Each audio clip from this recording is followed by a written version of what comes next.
Dividing people into good and bad groups and blaming one group for all the world's ills makes it easier for some activist groups, such as Antifa, to normalise hostility towards those in the bad group, in this case, white people.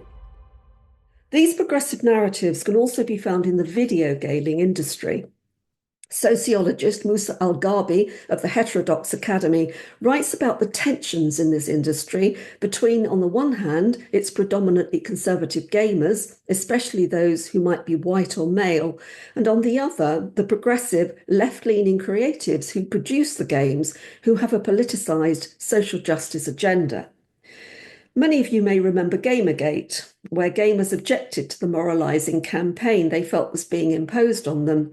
According to Musa, little has changed as a result of their objections, and moral messaging persists in the video gaming industry. Gamers and consumers of popular culture more generally object to frequent intrusive reminders of racial differences and identity politics, which interfere with their enjoyment of activities that they pursue for recreation and relaxation. Critic Carl Smith notes, viewers don't like being told to eat their spinach when they're reaching for their popcorn. Elon Musk complains that he finds such intrusive moralizing really annoying when he's playing video games. He asks, can you just leave the video games alone? You don't want to do things that damage art. It breaks you out of the story. And that's an important point picked up by musician Nick Cave. In the Red Hand Files, Nick Cave reflects on the detrimental effect on art, creativity, and society of stifling debate and punishing people for holding alternative viewpoints. He says, creativity is an act of love that can knock up against our most foundational beliefs, and in doing so, brings forth fresh ways of seeing the world. This is both the function and the glory of art and ideas. A force that finds its meaning in the cancellation of these difficult ideas hampers the creative spirit of a society and strikes at the complex and diverse nature of its culture. He calls this mercy's antithesis.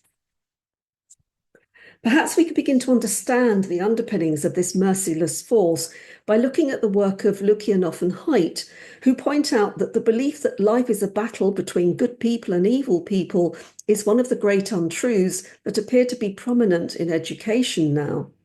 They argue that this binary style of thinking can lead to the development of in-groups and out-groups and to tribalism.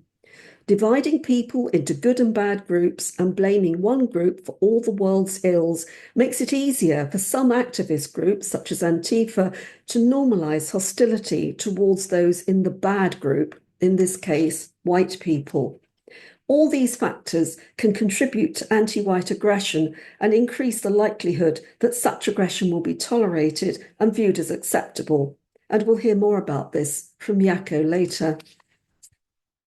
Let's consider the ways that racial ideology may affect mental health. So we've seen what can happen to artists and performers like Martin Speake, who express an alternative view. That is loss of livelihood and reputation, and what Scottish poet Jenny Lindsay refers to as hounding, that is harassment, bullying, and ultimately ostracism and isolation. There may be a huge sense of loss, not just for artists and performers, but also for audiences who previously enjoyed and valued the arts and popular culture, a loss of shared meaning, of pleasure, inspiration and imagination, appreciation of beauty and escapism and relaxation. How many of you hesitate now before going to see an art exhibition or a movie, or maybe switch off a TV drama or a thriller when those moralizing messages start to intrude? Pleasurable and meaningful activities become sources of irritation and may be avoided. Even humour, which can help to relieve tension and stress, is now subject to censorship. Over time, these multiple losses may lead to the development of low mood or depression. And as we saw earlier, Conway and colleagues' research suggests that the imposition of a norm that takes away freedom of choice and is perceived not to have real consensus can evoke strong negative emotional reactions and cognitive dissonance. You may feel angry and anxious because you can no longer express yourself openly for fear of being cancelled, and this may lead you to self-censor. You may worry constantly and obsessively about saying the wrong thing, and over time, this may take its toll on your mental health.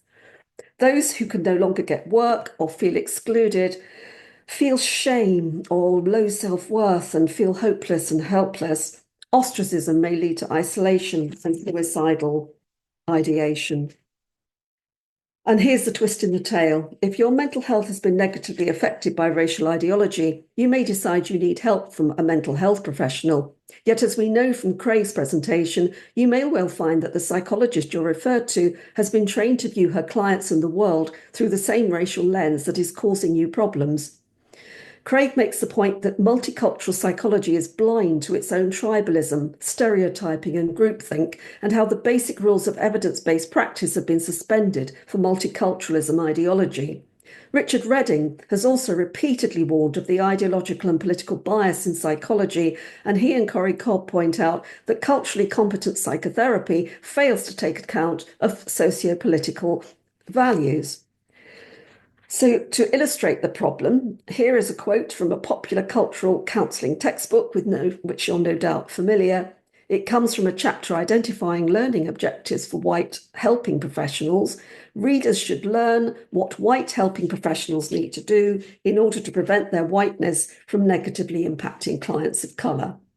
How is a psychologist trained to think in such ways going to help a client who's suffering precisely because of this racialized worldview? As Lukianoff and Haidt have pointed out, it encourages a distorted way of thinking that they liken to reverse CBT. So we'll just briefly look at some potential solutions that could be helpful to clients.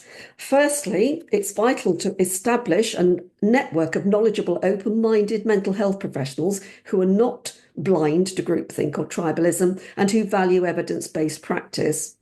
Mental health professionals need to treat clients as individuals, as Craig has pointed out, and offer person-centered, non-judgmental therapeutic support and care. It may be helpful to provide psychoeducation about the wider social processes that are at play so that the client does not carry responsibility for what has happened to them. And acceptance and commitment therapy may be useful in terms of re-establishing meaningful values. Paul Gilbert's compassion-focused therapy may help with self-criticism and shame, and group work for clients who've experienced exclusion and ostracism may also find it helpful to meet with others who've had similar experiences to provide some mutual support. Mental health professionals can also assist clients to find alternative networks, either on or offline, where they can meet and mix with like-minded people. And then areas for research could be finding out about the experiences of those working in creative industries who hold dissenting views to understand the challenges they face and suggest how to help them.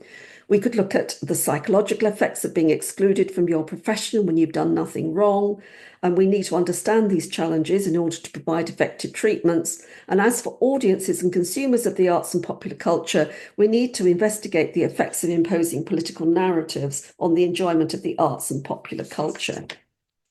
And then to conclude, the aim of anti-racist narratives is to encourage greater inclusivity, diversity, and tolerance. However, cultural activities that bring meaning and pleasure to many people's lives are increasingly being viewed through a narrow, racialized and binary lens. The resulting sense of loss, impoverishment of cultural pursuits and threat to social bonds poses a serious risk to mental health and psychological well-being. These racial narratives can also lead to division, exclusion, and sometimes anti-white racial aggression. Those affected will require person-centered, non-judgmental therapeutic support. There also needs to be a greater focus on socio-political values in mental health training.